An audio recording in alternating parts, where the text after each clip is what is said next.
out the park. Hit him with a strike. From the national anthem to the bottom of the night. I'm in Slendy, Ego, Slendy, Ego, Slendy, Ego, Slendy, hey. You already know what's up. What's that? Another home run. But you know the job ain't done till we hold that trophy up. Hey. What is up, everybody? Welcome to episode 486 of the Talking Friars podcast and YouTube show. Ben Fadden with you here. It is October 9th, 2023. Hopefully, everybody is doing well. Feels like it's been forever since I have last done my last live show here on YouTube, my last episode. So, welcome on in. If you're watching on replay on YouTube or you're listening on the podcast platforms, I definitely appreciate you. For anyone that is here live, I appreciate you as well. Today, I wanted to get into my Padres offseason wish list. At least this is my Padres offseason wish list 1.0, because it could change. There could be a second or a third version, as we get into the offseason, as some guys come off of the board, as some rumors start flying around, at the winter meetings and stuff like that. And maybe this is a little early to be doing a wish list because we don't even know who has won the World Series yet. But the Padres season is over, so I just figured come on here and do that. Start looking towards next season because, throughout the rest of this month here, I'm still going to be reflecting because I still got the player season reviews to do here on the show. I've been doing that on Gaslamp Ball. I got player review articles going out pretty much every day there till we get done with the roster. So I'm going to be doing some of those here on the YouTube channel as well, on this podcast and YouTube show as well. But today, off-season wish list, and I put a post out on Twitter last night or yesterday afternoon, just asking you guys, asking Padres fans, what is on your Padres off-season wish list? And I got almost 100 responses, so I'm going to get to those. If you want to put your off-season wish list in the chat, I will get to that. If you want to put it as a super chat, it guarantees that I will get to yours. And so I definitely appreciate anyone that takes the time to do that. But I wanted to get to mine first. Now, some of these aren't all like having to do with the roster. Some are some other things that maybe some haven't thought about. So without further ado, let's get started. And when I go through this as well, before we get started here, it's not really about like what I think is the most important. The first one is, but it's just ones that came off the top of my head as I'm just writing down notes here before the show, what my off-season wish list is. So I just want to put that out there. This isn't like my priority list, like 1, 2, 3, 4, 5. This is more important than this. This is just all my wish list here. And I'm probably forgetting some. That's why I have a great audience like you to fill in the gaps there on some things that I might be missing. Okay, so the first thing that I have here written down, and this one is the most important, Peter Seidler getting better. I think we can all agree our chairman, our owner, Peter Seidler, please get better. Hopefully, he will be healthy by the end of this off season and going into spring training. He will be well, and he'll be back at Petco Park, because I believe that's what he said in his statement before the end of this season, was that he wasn't going to be able to be at the final homestand of the year because of the medical procedure that he just did, and he's on the road to recovery. So hopefully that recovery is going well, and I think we can all agree the number one priority this offseason is him getting much better there. Okay, getting to more of the baseball here. AJ Preller and Bob Melvin getting on the same page on roster construction. Maybe they've already done that, but I have a feeling that because of some of the stuff that we have read. Now, if you're going to listen to AJ Preller and listen to Bob Melvin, don't put stock into those anonymous reports because they're anonymous. So don't put any stock into that because it can't be correct because it's anonymous. But if you are going to put stock into it, which I think you should, I don't know if you want to take this as like the gospel or, this is like 100% I believe in everything that's being put out there. I'm not saying you have to do that, but I think you should put stock into it because there are people that spoke to Kevin Acee, Dennis Lin, Ken Rosenthal that did this because they want the Padres organization to be better. That's why they're doing this. But yeah, the roster construction, same page. They were not on the same page. It feels like they have not been on the same page, maybe a little bit in 2022, or maybe it's just because someone like Jerkson Profar was under contract, so he was on the roster, and therefore Bob Melvin was able to use Jerkson Profar, someone who played a lot of different positions. I know he played a lot of left field in that year, but he was open to doing whatever it took to help the team and all that. But going into this past season and in this season, there were veterans that were DHing and taking up a roster spot when they couldn't go play another position, and then they sucked on top of it. Just being on same page. I think we can all agree that should be a priority before this World Series even ends because they're not in it. So use this time to get on the same page, have a great plan going into the offseason, how you're going to attack it. Which, if this player comes off the board in free agency, okay, Bob, what player do you think is best? What are some players here? Create a board, right? I'm sure people have seen that, right? Where they create a board or probably on a Google Doc or spreadsheet nowadays with, the laptops and all that. But create something where it's like, all right, next option, next option, next option, being as much on the same page as they can. I think that's a priority.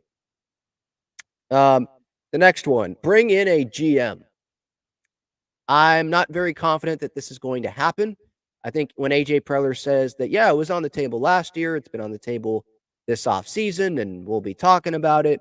I think that's just him telling the media, telling fans what they want to hear, so they'll stop asking about it. I don't really believe that a new GM is going to be hired here, but I think that is something that would be nice. Someone like James Click, who I believe is with the Toronto Blue Jays, but he could go to a team like the Mets to be that GM and be under David Stearns. I feel like there's going to be some GMs around baseball who, by the way, have had conversations with AJ, probably a lot of them, and know him through those conversations and how he operates because they have to, because they're a GM of another team and trying to get interest from the Padres on certain players and all that. So I feel like finding a GM might be a little bit tough if you're trying to bring in someone like James Click or someone that's done it before. You probably have to bring in someone that doesn't really have a relationship or knows a whole lot about AJ Preller beforehand here to bring them in. But what I don't want it to be someone, I don't, all with all due respect to someone like Josh Stein and Fred Ullman Jr., the longtime assistant GMs in this Padres organization. I don't want one of them to be elevated to GM because how does that change things? It just changes the title. Maybe they take on a bigger role, but at the end of the day, everything still runs through AJ Preller. They still know they still have the same relationship with AJ Preller. Nothing really changes there. Like I want someone to come in who is unbiased. They're coming in maybe from another organization and they're like, "Oh, yeah, you could do this better." Or someone that's not maybe working for a team right now, but just a smart baseball guy come in. And I'm, again, not someone like Don Tricker who doesn't really have a baseball background. A baseball guy come in, ask questions, help, and have AJ Preller. Hopefully, AJ can actually listen to this guy. Peter Seidler will listen to this guy. People in the front office will listen to this guy. And hopefully, Bob Melvin can have a good relationship with this incoming GM if that happens. Again, I don't think it will, but if it does happen, that's on my wish list for sure. Have a good relationship, and maybe that can help things for maybe this final year with Preller and Melvin together. It sucks that we're at this point where it's like, oh, maybe this new GM coming in can be the middle guy between Preller and Melvin. But if that has to be the case, then okay, whatever will make this thing better, I'm up for that. So I think bringing in a GM, and not just for being the middle guy, but just someone with a new perspective, not a yes man to Preller, not a yes man to anyone, just new perspective. Hopefully, they will have their opinion be welcomed in the organization. Maybe it's someone like Sig Mejdel. I think that's his name. Sig Mejdel or whatever his name is. From the Baltimore Orioles. I think he's the assistant GM. Would he want to leave for the Padres? Don't know. That would be an elevation because if he's the assistant GM with Baltimore, he could be the GM with the Padres, so the Orioles could not restrict him from going to the Padres. But maybe it's someone like that where they're sitting there in another organization. It's like, you have so much talent. You have more talent on this team than the Orioles do. And the Orioles have a lot of young talent. But just talent overall, maybe not young talent, certainly not young talent, but just talent overall, they might be sitting there, man, you have more talent than we do, but you're doing some stuff wrong here. Have someone come in and tell you what the heck you're doing wrong, and have that person be listened to, and have that person feel like they're actually valued. I think that can go a long way. All right, another thing on my wish list: keep Juan Soto, keep Ha-Sung Kim, keep Jerks and Profar. Profar is a free agent. The other two are not. But let's get to Juan Soto first. I'm sure we're going to have a lot of different conversations about Juan Soto this offseason. And I'll probably be going through all of the reports this offseason that are going to be coming out from different reporters about, the Padres, they're leaning towards trading Juan Soto, or they're leaning towards keeping him, or staying under the $200 million is going to have an influence on whether they keep Soto or not, or it's not going to have an influence on if they keep Soto or not. Like, there's probably going to be a ton of different reports here coming from different people inside the organization, outside the organization, and I mean coming from like sources giving to reporters, just like on the Soto situation, because it's very interesting. Maybe there will be reports coming out about, extension talks, they're going well, or they're not going well, things like that. But keeping Juan Soto, that is something that is on my wish list. Maybe they will extend him, maybe they won't. But I want to give Juan Soto, this Padres team, that 2024 opportunity. The best chance to win for the Padres in 2024, to go win the World Series, I believe, is having one of the best hitters in baseball on your team in a walk year, when he is going to be super motivated to have an amazing season. I think he can have a better season than he had in 2023, which, by the way, he had 35 home runs. His OPS was pretty good. Top 10 offensive player, pretty much, I think, in baseball. Probably will get some type of MVP votes this year from the writers, even though I would say it was a little bit of a down year from Juan Soto. He's going to be like that again. He's going to have 2 bad months next season. I'm not so sure about that. And I'm willing to take the risk of him being like this again, or taking the risk of the Padres missing the postseason in 2024. Sitting here right now, I mean, I sure hope the Padres don't miss the postseason next year. I think they'll make it, because there was a lot of things that happened this year where it's like, that's not going to happen again next year, right? Now, the work has to be put in. The roster construction has to be better. I'm not saying like it was luck. Some of them you could say, but I'm not excusing one-run games and extra inning games or anything like that. But that's not going to happen again this next year, right? So, like with Soto, and I've said this time and time again already, ever since like the Juan Soto topic has been brought up, regrets. I don't want Peter Seidler, AJ Preller, I don't want anyone in that Padres organization to have any regrets. Like, oh man, what if we had Juan Soto on this baseball team? And they missed the postseason by a couple games, right? Or I don't know, they trade Juan Soto and he goes and wins MVP with another team, right? Which we could definitely see happening, right? Like something like that, where you gave up so much. You're not going to get that much back in a trade if you trade him this offseason. You'll get back more if you trade him this offseason than if you trade him before the trade deadline if things aren't going well. But yeah, no S. Of course you will. But you're not going to get back nearly as much if you trade him this offseason as you got back, or as you traded to Washington in that trade.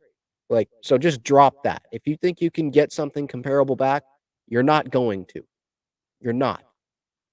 And guess what? The Padres were probably one of like 2 teams that had enough to give to the Nationals. And I mean like top prospects, what the Nats were asking for Juan Soto. Maybe the Dodgers were the other team. And that's that. And they had Mookie Betts, obviously. Like there was a different situation there, right? They weren't probably as desperate as the Padres were to make that move.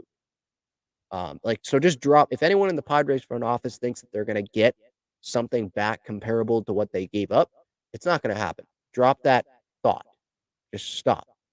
I want Juan Soto on this baseball team. I want Ha-Seong Kim on this baseball team. I understand, like, oh, maybe Jackson Merrill comes up, or they go get a real first baseman. They can move Crony over to second. Bogart's still at short. Manny at third when he can come back, hopefully, like less than a month in and, be fully back at third base and fully healthy. Maybe you don't need Ha-Seong Kim that much, but he keeps getting better every year. And he is someone, injuries happen. Xander Bogaerts with the wrist. Crony, obviously, he got hurt to end the year. We'll see what happens there. Just versatility. Yeah. Someone that can play every day, essentially. Bob Melvin is someone that I'm sure loves Ha-Seong Kim because of the things that I just laid out there. The things that he can do for this baseball team. That's not a guy that Bob Melvin wants off this baseball team. So again, I go back to, Preller and Bob getting on the same page about roster construction. Do you think that Bob doesn't want Juan Soto on this baseball team? Do you think Bob doesn't want Ha-Seong Kim on this baseball team? Do you think Bob doesn't want Jurickson Profar on this baseball team? If the answer is yes to that, I just disagree. He wants those guys on this baseball team in 2024 because of the things that they can provide to this team. And I get the payroll stuff, and they're trying to get under $200 million. I'm going to continue to say until it doesn't happen, I'm going to continue to say I don't see this team getting under $200 million as their payroll. If they're actually trying to go win a World Series in 2024, I don't see them getting under 200. Like I'm reading on the San Diego Union Tribune, and they're doing like the payroll estimates and all that. And they have like $25 million of room to replace Waka, Lugo. I think Martinez was included on that. Snell, Hader, probably Garrett Cooper, and the other offensive players that are now free agents, like Gary Sanchez. They're just not going to, that's not going to happen. How are they going to do that? Now, they could do it in trades, but those players have salaries as well. And what, the Padres are just going to trade for a bunch of superstar players, or a bunch of really impact players that are on rookie salaries?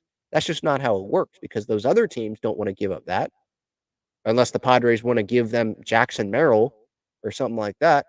And I don't know if the Padres would, I don't think it would be that smart to do that, one. And I don't know if the Padres would want to do that. So yeah, keep Soto, keep Kim, keep Profar. I think that's thinking about Bob. I think that's what AJ needs to do this offseason. I'm not saying you make every move that Bob wants to make. Like, you're the president of baseball ops, not Bob Melvin. But the communication, it seems like it needs to be better. Or if the communication is there, like Preller saying that, oh, they talk 4 or 5 times a day. Let's just say that that's reality, which I don't think it is. If they talk 4 to 5 times a day, well, are they on the same page when they're talking? It's one thing to talk 4 to 5 times a day, but if you're bickering, if you're not on the same page, if it's one-sided, one person's talking and then the other person just nods their head, okay, and then leaves, and they're just disagreeing, that's not productive conversations. So it all goes back to that, I think. Retain Seth Lugo is on there for me.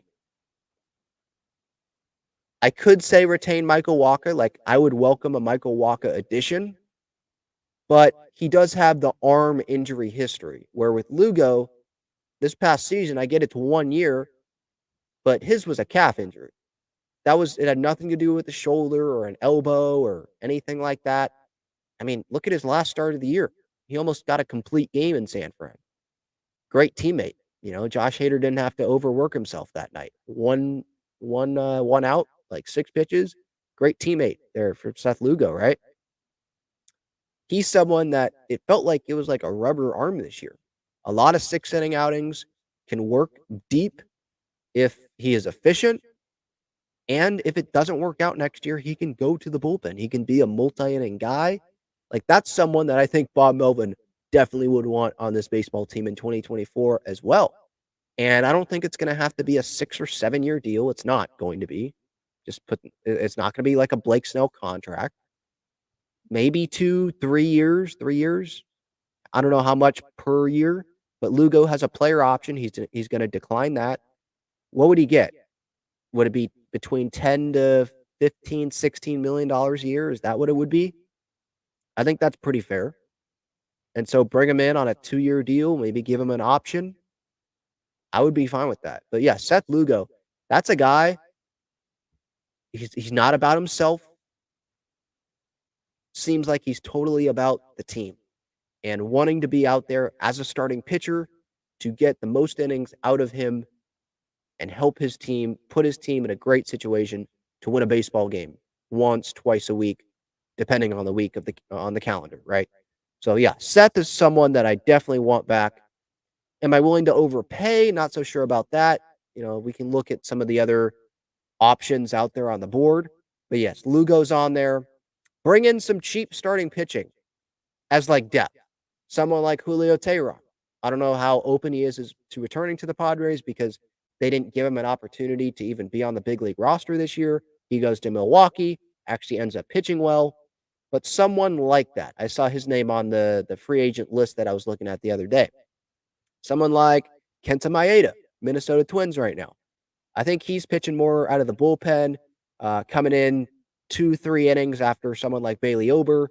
I'm obviously, for anyone that knows, family in Minnesota, so I'm rooting for the Twins. So I'm familiar with their roster and loving watching them, by the way, right now. Obviously, would rather see the Padres be in there, see both of them be in there, but it's been fun watching them. But someone like Kenta Maeda, someone that maybe wants to start, kind of like Seth Lugo last year, right?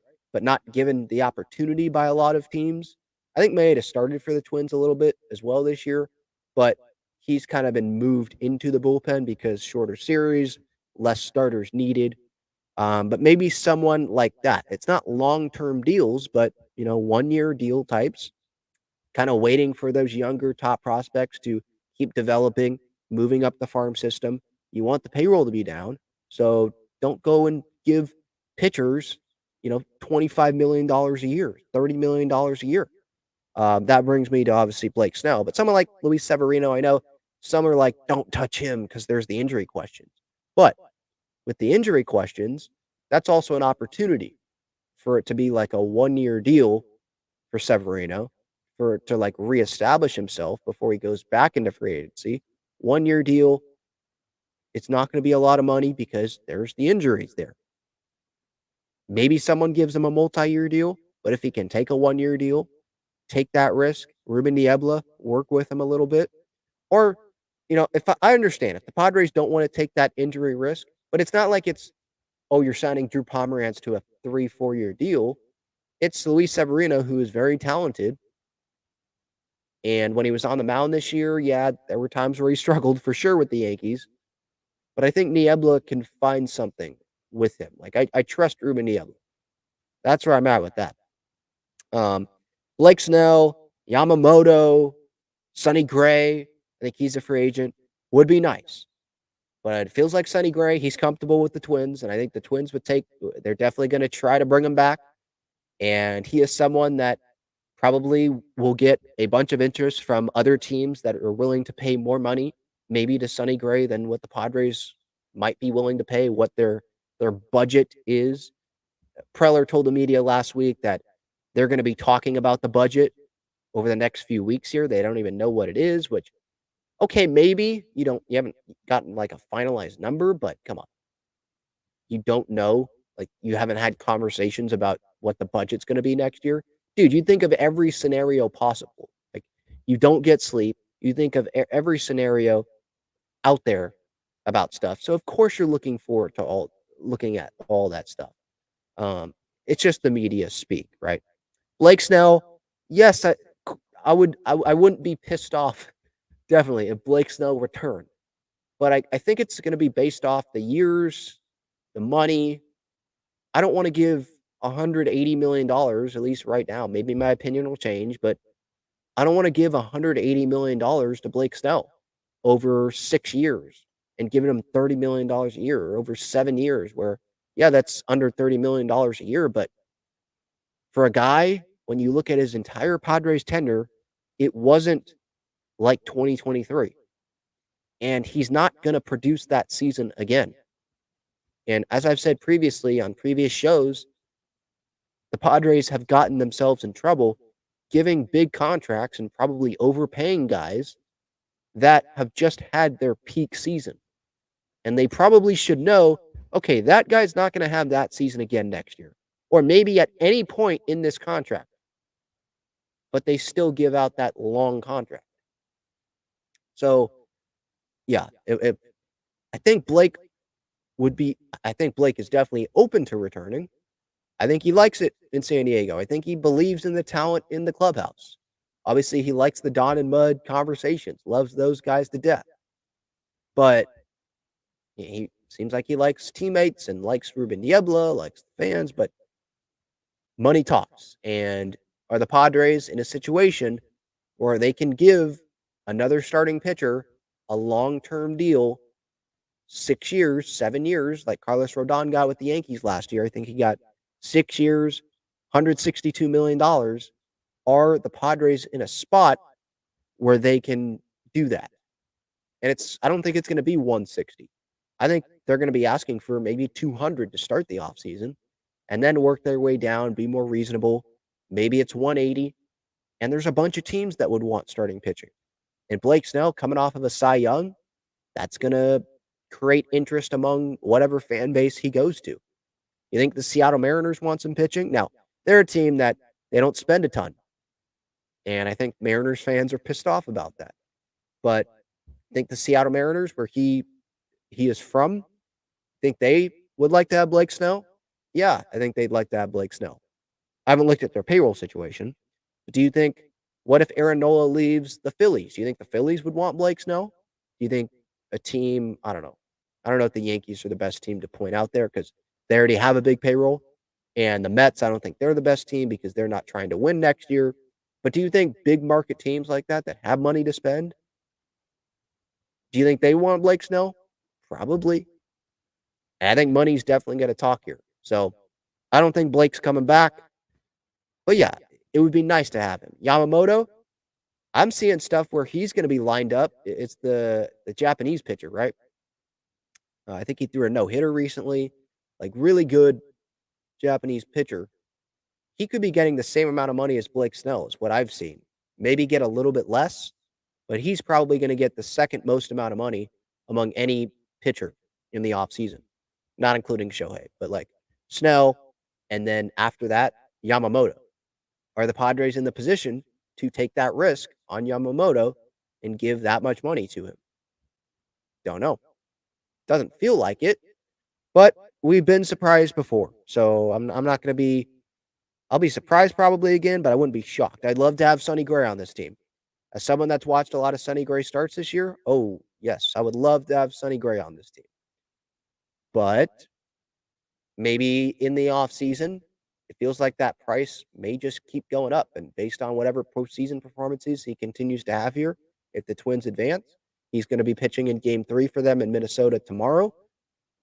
Keep having these good postseason performances, his stock may only rise, and the price tag may only go up. So, yeah, it feels like it's going to be a short-term contract offseason for the Padres, like rotation-wise. But again, I've been wrong before. We've all been wrong before. So we'll see what happens there. If you have to trade Grish, this was also in my notes here, offseason wish list. If you have to trade Trent Grisham for starting pitching, controllable starting pitching, then do it. Then do it. Jackie Bradley Jr. is a free agent. I think Michael A. Taylor is going to be a free agent. Although the Twins feels like they have a pretty good guy there in Michael A. Taylor because Byron Buxton can't stay healthy. So there's different guys that you point at, like, yeah, that would be a nice fit for the Padres, but they might already have a good fit and be comfortable where they're at. So they might just stay where they're at. But if you need to trade Trent, a couple more years of control, another team might be like, we can fix this guy offensively. He's great defensively in center field. And that team might be willing to do that if they have a surplus of pitching. You do it. You have Jose Azocar, who can do the same thing that Trent Grisham can do. Doesn't have the power potential. He's not going to hit as many home runs. So you might have to be willing to sacrifice that. And now hope isn't the best strategy, but hope that the other guys will hit more home runs next season, like their baseball card has said that they would do, but they didn't do this past year. Is Xander Bogaerts going to have power zap from him for 2 months in the season and hit 2 home runs total in a 2-month span? I hope not. So, it's the give and take, So I like Trent defensively in center field. Love watching him play. I could watch him play center field all day, but he's frustrating for sure at the plate. And you could bring in someone like Jackie Bradley Jr. You can bring in someone like Michael A. Taylor. You could bring in a defensive-minded center fielder. Or you can move Tatis to center field and bring in a right fielder, which there's a lot more free agency options, I would say, in the corners than there is center field, right? So there's a lot of possibilities here. Another item here, give Luis Campusano a solid backup if Gary's not going to come back. Don't know if Gary's going to come back. Maybe he just follows Blake Snell wherever Blake goes, which maybe that might happen because, Gary played well with Blake Snell here. Obviously, Blake Snell had a lot of success with Gary Sanchez. Maybe Blake gives Gary a car or something to come with him. I don't know. But if you can't keep Gary, solid backup behind Campy or catching tandem with Campy, because we can't roll Brett Sullivan and Austin Nola out there as another option. Because what if Campusano gets hurt? Then what are you left with? You're left with what you had in 2022, with Nola catching almost every game. Can't throw out anyone. We'll see if the mental, the brain stuff, right, the eye thing that was happening, hopefully that will be better, and wishing the best to Austin. I think he was taking some at-bats in Peoria. I saw some pictures online about that, so hopefully he's doing well. But we can't have a full season of just Campy and Nola or Campy and Sullivan. I just don't see how that's going to be enough. For a team that's trying to go win the World Series, you look at teams around baseball, you look at the Atlanta Braves. Look what they've got at catcher. You look at the Phillies with JT Realmuto and what they've got there. You look at the Minnesota Twins. They've got Jeffers, who has some power there, and they've got a good vet in Christian Vasquez. Not the best offensively, for sure, but a good vet, respected.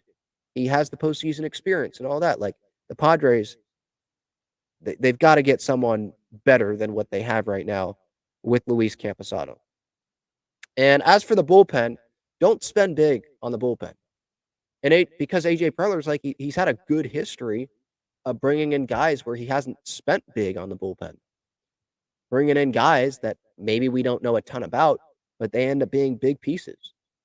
Or, bringing up guys in the farm system. Starting pitching hasn't been good, but like Tom Cosgrove, they traded for Ray Kerr, I think, in that Adam Frazier deal.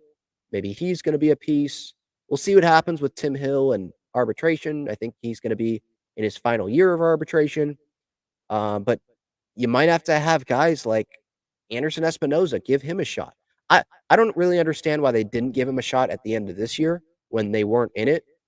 Have him come up and give him a shot, because they keep giving him a shot and keeping him at the minor league system. Give him a shot at the big league level when you have a lost September. Kevin Kopps, who's been on the show, wishing him the best. Iriarte, Adam Mazur, Iriarte, I think they're more like starters, but if you have to move them to the bullpen for a couple innings, have that be their role, then maybe you think about doing that so that you can, this is a spot. Reynolds, where they got him, I think I want to say that was the Garrett Cooper deal with Miami before the deadline. You want to shed some payroll here without getting rid of Juan Soto and starting rotation. You're probably going to have to spend a little bit of money there. This is the way you shed the payroll, is by making some of these tough decisions arbitration-wise. Adrian Morejon, what's going to happen there? I think he's due almost $1 million now. What's going to happen there? Giving these guys chances, especially in spring training, see what's going to happen. That's where you can have a good amount of guys on the rookie deals. The back end of the bullpen, it's there with Barlow and Suarez, Cosgrove, Steven Wilson. I think the bullpen needs improvement, but spending big on the bullpen, that's probably not the best idea. with the payroll situation, and you need starting pitching. You need starting pitching. Be careful spending on the outfielders as well. Like if you do, don't bring in guys with obviously the injury track record or the 1 year of success. The Adam Engel deals like 1 year, $1 million. Like I liked it at the time, probably like defensively, but looking back on it, it's like those moves, or those guys, that should be coming from the minor league system. And yeah, they don't have it, so they do have to make those deals or make some smaller trades for some of those guys that other teams are willing to give up. Like because bringing in guys like that where they're vets, so you have to give them millions of dollars, even if they're going to be a bench piece, because that's just what the market is on a 1 year deal. You got to still give them, uh, you know, at least $1 million probably for them to come to you. But those moves, that should be coming from your minor league depth. It shouldn't be coming from, well, I guess we'll just spend on this veteran outfielder here or this veteran bat because we don't have anyone else. So maybe this next year is the final year where they do that because they have to. But I hope that they stop doing that because, I mean, those guys are signing for 1 year deals for a reason, number one. And number two, if you want to lower the payroll, if you want to be sustainable, you got to have these guys at some point come up and be impactful for this Padres team. I also put on the wish list here, very far down, but again, it's not like in a certain order. It's just what was coming out of my head, when I put these notes together. Ask Crony about his willingness to play some outfield. I'm not saying you turn him totally into a Chris Taylor type, but I'm saying in like an emergency situation, think about, putting him in the outfield. I'm not saying with no reps, spring training. Ask him, hey, you willing to take some fly balls here after everyone's done?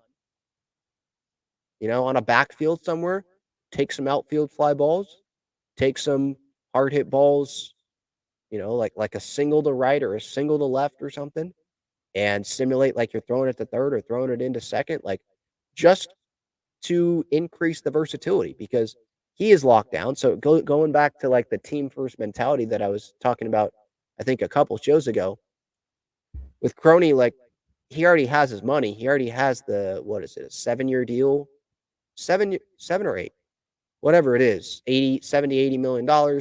He's already got his money. It's not 300 mil, but like this is his contract. He's got it. So hopefully he is open to it. I'm not saying he should not fight back at all about it because no, I mean, they gave him the money to be a valuable infielder for this Padres team, but at least be flexible about it, be open-minded about it. And you want to play, right? Ha-Seong Kim's going to be there. Bogarts is going to be there. Manny's going to be there.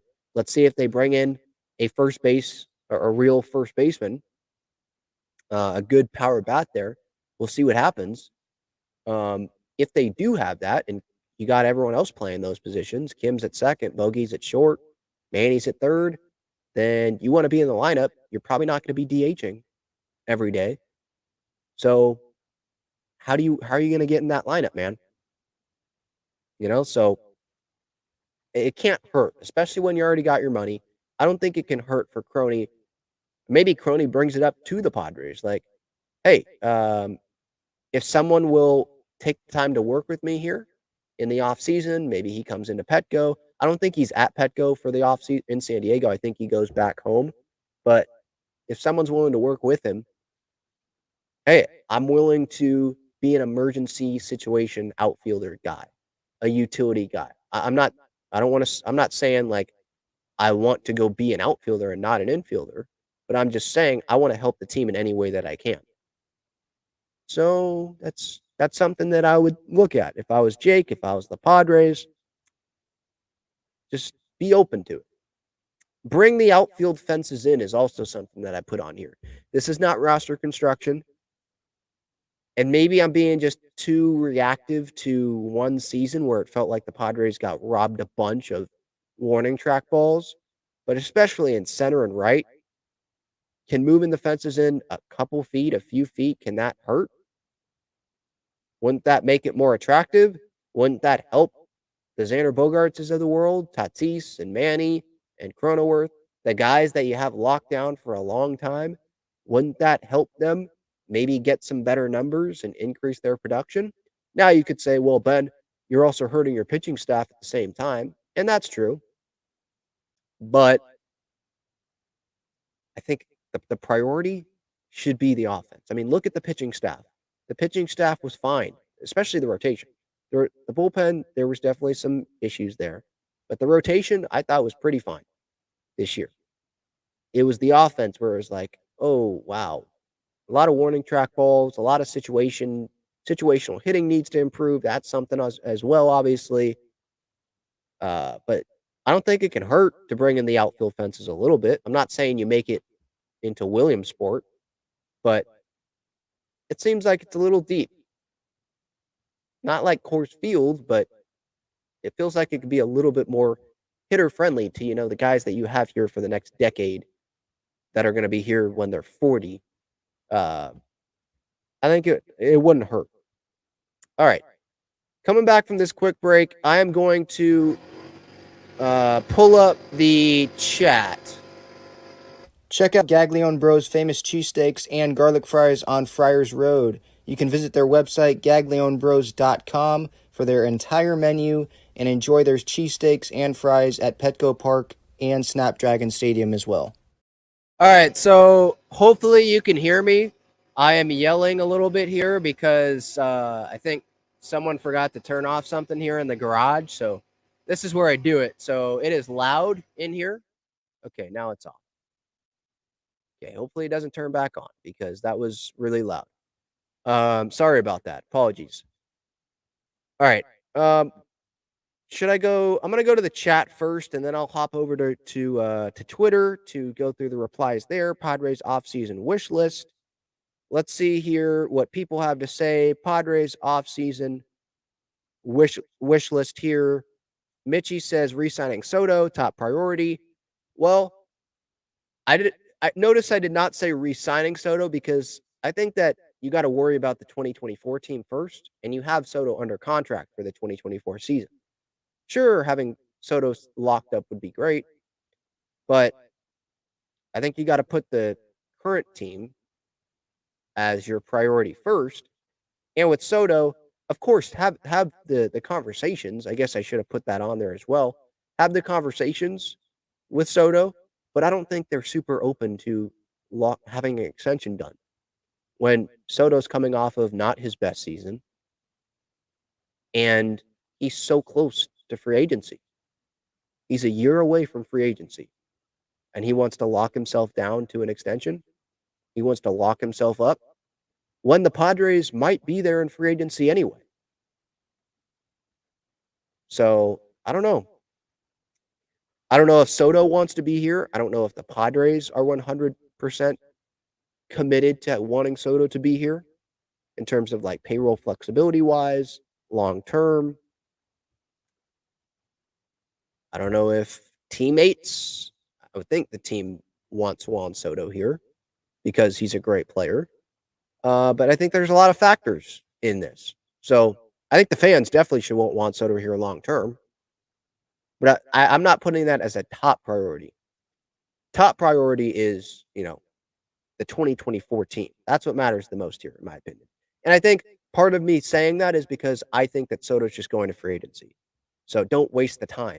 Have the conversations because you never know, but don't waste the time if you get the thought like he's not really engaged with these conversations, And if you're going to have the conversations, don't have it through Scott Boras because Scott Boras is going to have he's going to have his own motive. It's not going to be it may not be in the totally best interest of what Juan Soto wants, which is what it should be, but he's going to want Soto to go to free agency. So make sure you have those conversations. If Boras is in there, have Soto in there as well. Like, don't make this just a Boris Preller or Boris Seidler or Boris whatever thing. Have Soto be involved. Thank you, Joseph. Says, I love talking Friars. Thank you. Appreciate it. Padre Bod says, bro, you've done such a great job this year covering our boys. Thank you. I appreciate that. I appreciate everyone's support here. Devin says, I heard AJ is open to relinquish his GM position. If that's true, they should, for someone that is in a winning culture like the Braves, Orioles, Dodgers, etc. Yes, I agree on that. But I think that's just AJ telling the media, telling the fan base what they want to hear. I don't think that's AJ actually being like, yeah, I'm definitely open to having an unbiased person that doesn't like what I'm doing come on in here and put some more balance into this front office. I don't think he's fully open to that. He wants to run the show. That's what I feel like. I'm not saying he wants to run the team into the ground. I'm just saying that he wants to run it. He wants to be the one that really turns this thing around. And he believes in his front office people. So I think, yes, he has to be open to it. Based on how this past season went, his track record, he has to be open to it. But I don't think it's going to happen. Robert says, I hope they keep Soto at all costs. You mean like over $500 million? You're willing to do that? Not your money, but kind of is if you're a season ticket holder, because those prices may just continue to keep going up. I hope Robert says Snell will work a deal to stay here. I mean, I don't know. It feels like he's just going to go where the money goes if it's like on a contender or a team that's on the up. You know, it's moving in the right direction. Irie says on league minimums, Profar and Myers would be great bench pieces. Between those two, they can play any position on the diamond. Myers will even pitch. LOL. Yeah, Myers, he might just retire. And Profar, I want back. Yeah. I think he wants to come back because he saw, being in Colorado, probably didn't like it that much. I think he believes in the talent that's on this Padres team. I think he's pretty good money-wise as well. He doesn't have $300 million, but I think he's pretty good. I'd like to be in a spot financially. I think a lot of people would. And if he wants to win, I think the Padres, they're probably not the best spot for that. I will admit that, even as a biased Padres fan. Not the best spot for that, but in terms of comfort, he will have a role on the team. Bob Melvin likes him. I think this is a spot that he would want to be. If all he gets is like, maybe you'll start a little bit, you're going to platoon, bench guy, I think the Padres are a good spot for him there. All right. Continuing to go through the chat here. Accountability. Yes, that's would be a good thing to have in this offseason.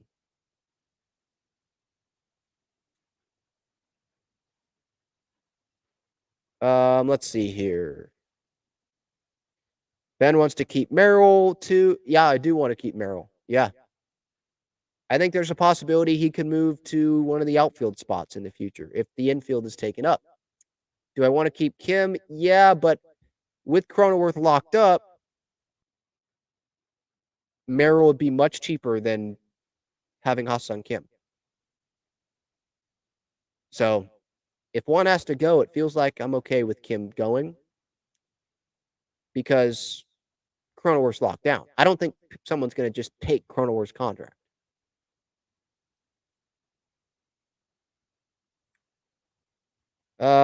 Let's see here. Continuing to go through, seeing if there's comments that stands out. Excuse me. Padre Bod says, I hope Gary is our stopgap till Salas arrives.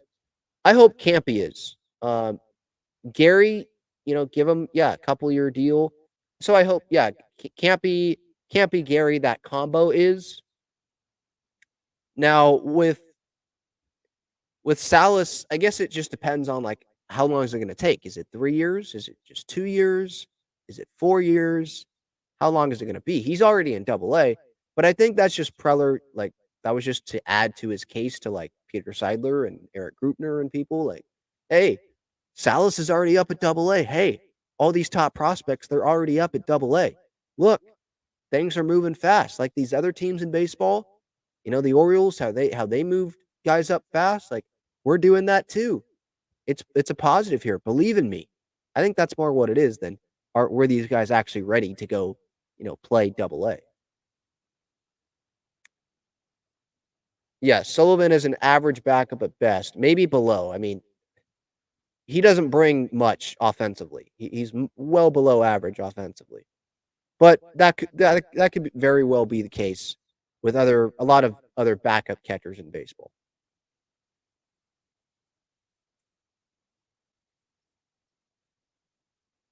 Adrian asked, "Do you think the Xander signing was a mistake?" I think the years were, the money, yeah, but I'm not ready to give up on Xander Bogaerts. I like Xander Bogaerts. I think I didn't like the thought about him not wanting to move to first base, like when he's already got his money. I didn't like that. But it feels like he's someone that really wants to win. And when he was talking to the media, middle of the season, when they were playing the Nationals and not being able to win those series, he was pissed off. And he's a baseball fan. Like, he's a baseball nut. Come on, we're playing the Nationals. They didn't have playoff aspirations. Come on.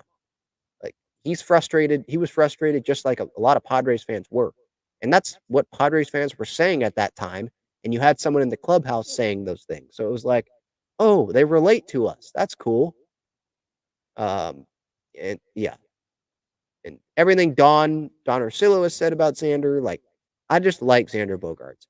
Maybe I just got swayed from the opening press conference about him like being baseball struck. I actually named my my MLB YouTube channel after that, so you can go check that out, where I'll be talking occasionally about the postseason and other things around baseball there. Um, But yeah, like when he was talking about how he's baseball struck and it's on his mind 24/7 and he really wants to win and all that, like um, maybe that swayed me, but I like Xander. I'm not gonna give up on him after one season. And I don't think we should because we don't have a choice. He's here for the next decade. So I'm gonna have faith in him. Just like I had faith in Hosmer, by the way. I shouldn't have, looking back on it, but I kept the faith. I still tried to believe in Hosmer, like going into probably year 3 or 4. Like, I gave it a shot. And then once there's the sample size where it's like, all right, this guy truly doesn't care as much as other guys, not willing to change, just not a good player, way overpaid. Yeah, okay, then I'm done. And I really don't like Hosmer. Hate is a strong word like you hate any human being, but I strongly dislike Eric Hosmer, just like I think a lot of Padres fans do.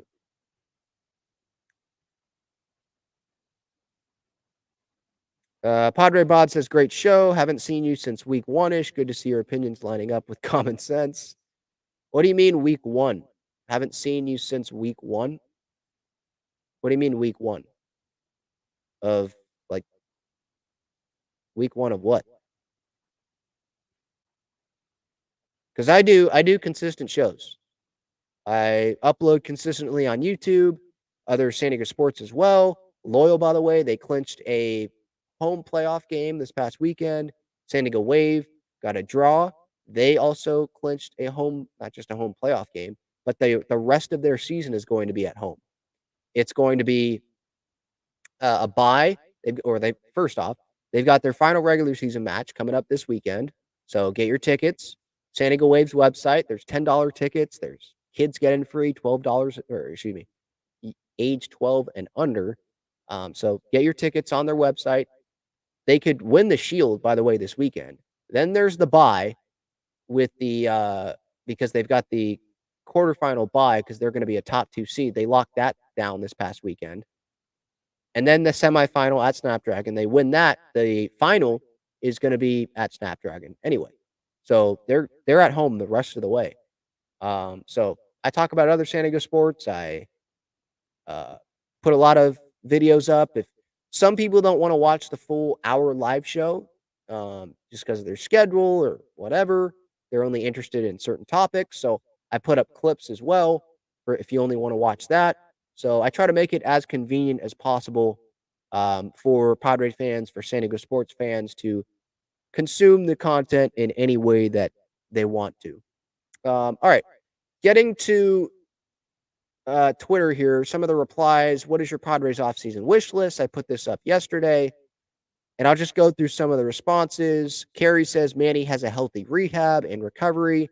Juan Soto stays with the Padres. Yes, that should be on my wish list as well. Manny being a healthy Manny Machado going into spring training next year. I'm not saying that he's going to be fully ready to go to play third base, but have your offseason be as well as it could have been. The surgery went well. Hopefully the rehab goes really well. That's definitely on my wish list as well. Sean says Soto gone, Snell stays. I kind of the opposite. I mean, I want Snell to be here, but just not on a huge contract. I want Soto here, and Snell, I don't think it's the end of the world if he goes. James says a real first baseman and a DH, hopefully Ohtani and Snell. That's unrealistic in my opinion. Snell and Ohtani, yeah, that's unrealistic. Paco says sign Soto, trade for Burns. Okay, I think that's unrealistic as well. Snell goes, keep Hader. That's unrealistic. They're not giving $100 million to Josh Hader. Make a run for a first baseman. Make a trade for a center fielder or a corner. I mean, that's what I would say because you could just move Tatis to center. If we trade Crony, Grish, or if we can trade them, do it. Keep Garrett Cooper, unload the rest of the newcomers as well as Garcia, Nola, Carpenter. Try to keep either Waka or Lugo. That's a lot that Paco put here. Some of it I think is unrealistic. Unload the rest of the newcomers. So like Choi and Rich Hill, yeah, of course. Unload. Well, Garcia's a free agent, I think. So it's not really unloading. It's just they're just coming off the books. You don't have to bring them back. Nola's under contract. We'll see what happens there. Carpenter, I think he'd have to be attached to like a Juan Soto trade to get rid of him or someone appealing. Or you trade him somewhere and you expect to get like nothing back. If you're just trying to get someone to take that $5.5, I think it's $5.5 million for 2024. Aaron says Voit. Yeah, but that's going to have to be like a spring training invite thing. That's not like a guaranteed roster spot, I don't think. A crazy dream would be to trade for Trout. Yes, that would be. And he has some injury history. So I would love to have Mike Trout on the baseball team, but that's like another Juan Soto trade. You're giving up a lot, and then that's a lot of money that you're taking on as well. Take a look at Jung-Hoo Lee. Yeah, that's another one. But to be honest, I don't know like what we should expect him to be commanding on the free agent market. How much money is he going to be asking for? Is it $200 million? Like maybe Bellinger? What is it going to be? Is it $100 million? I just simply don't know that right now. So we'll see. But I think Kim used to be teammates with him, so they might have an edge there. I've heard some good things about him. Victor says a world championship. Yes, obviously that's the goal. Manuel, just win the World Series. Yes, that's the goal. Carl says a replacement for Preller. Well, that's not happening because Preller's staying. He's been on the radio. He did his Zoom press conference last week. That's not happening. Maybe they bring in a GM, but Preller's the guy. He's calling the shots, so that's not happening. Extend Soto. Again, maybe that's a priority, but how open is Soto? How open is Boris? How are the Padres? Is that a main priority for them? I think situating the 2024 roster, getting that under control, that should be the main priority first. You can work on two things at the same time, but if you have to pick one or the other, you got to get the 2024 roster in the best shape possible. R. Vega says Melvin, Preller, and Seidler agree on a GM. Good luck with them all agreeing on one GM. Trade Soto. Okay, no thanks. Hader walks. Okay. Make an effort on Waka, Lugo, and Snell. Okay. Move Bogarts to the outfield. I have not seen that one be brought up. That's not happening. I think I can rule that one out.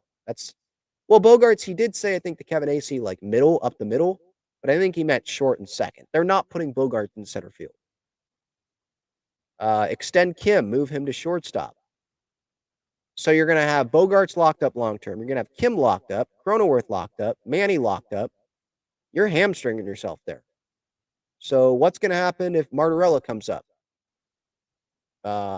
Is one of those guys just being a DH? Are you not going to extend Soto then because you're using some of that money for Ha-Seong Kim? I don't see a Kim extension happening. I don't see a Soto extension happening. I don't know if I see any extension happening this offseason. Like, what extension is there that would happen? I just don't see it. Move Tatis to center. So this person wants Tatis to center, Soto in left, Bogarts in right, I would assume. That's just not happening. I'm sorry, it's just not happening. Tatis to center, I could see. But Bogarts to the outfield, I just don't see it. Oh, yeah, he wants to trade Soto. So Soto brings us some young starting pitching, right field or first base. Well, then what's happening with Bogarts then if you're moving him to the outfield? Keep Merrill, Snelling, Salas, Lesko, Marcy, Jacob Marcy. Yes, I agree on that. Who is the most expendable among those, though? Merrill, Snelling, Salas, Lesko, probably Marcy. Because you want Lesko and Snelling. You want to keep them. Obviously, Salas untouchable. And you probably want to keep Merrill as well. Because right now, I just don't see Ha-Seong Kim being here long term with this team, just based on the situation. The other guys that are locked up around him. I see some signed Snell, Soto lifetime contracts, Soto and Nola. Aaron Nola, I think, is what James is referring to here. I don't think Austin Nola is what he means. Real hitting coach and program, not Manny's buddy. I think it's more up to the players. They've cycled through so many hitting coaches, and what has that done? It's on the players to be better. I think the hitting coaches, maybe they need to be given better information from the front office or something, but that's not something that I can talk about a whole lot because we don't know. We don't know about that. We're not behind the scenes for that. Squib says $2 hot dogs and $10 beer. That would be nice, right? But the Padres, they've got to pay these guys somehow. So, yeah, that's a dream pretty much. That's not going to happen. Tony says, not much, just a World Series title. Yeah, not much at all. Not asking for much, just something that's never happened in this franchise's history before. That's all. Kevin says, move Ha-Seong Kim, sell high, baby. Okay. That's something that's going to be thrown around in this front office, I think, because they throw around everything. If they really believe in Jackson Merrill and they can they bring back Profar, he can play the infield. I could see that. Cronenworth, he can play short. He played short in 2022 a little bit. Probably in 2021 as well a little bit. He can play short. Bogarts can play short. Manny can play short. They can have Eggy Rosario play second or third, excuse me. Batten can play second or third if you absolutely need it. Profar, we know he can play multiple positions. I think that's more probable than moving Ha-Seong Kim than them moving Juan Soto, to be honest. At least maybe not for the Padres, like because over $30 million is much different than $7 million in terms of saving money and getting the payroll down. Maybe it's Soto to them, but for me, I think it would be more realistic to trade Kim and sell high there than to trade Soto and not even have the opportunity to have those, to have Soto, Manny, Tatis, Bogarts, have them all in the same lineup again and try it one more time in 2024. You could have Bogarts lead off last year. I mean, we saw that work here in September. We could try that. You could have Tatis or have Profar if you have Profar on the roster. I'm not saying like I want Kim gone. I'm just saying if you're going with the sell high mindset, it does make sense, I think.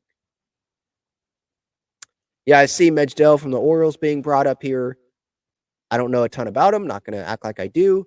I would like James Click, someone like that. But I don't see it happening.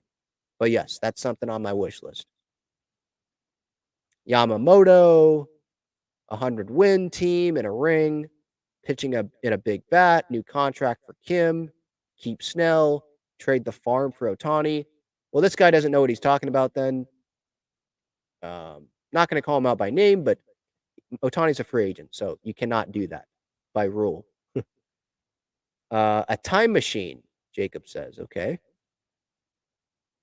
A good team, JR says. Yeah, not asking for much. Jim says stability. Pepe says Ohtani and a lot of team therapy sessions. Nathan says Soto and Marcus Stroman.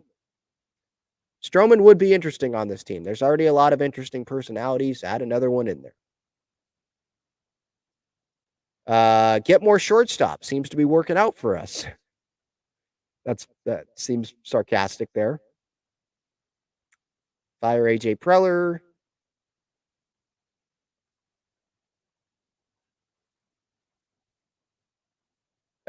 Let's see. Change the home uniforms and get rid of the pinstripes. Well, that's a bad take. I like the home uniforms.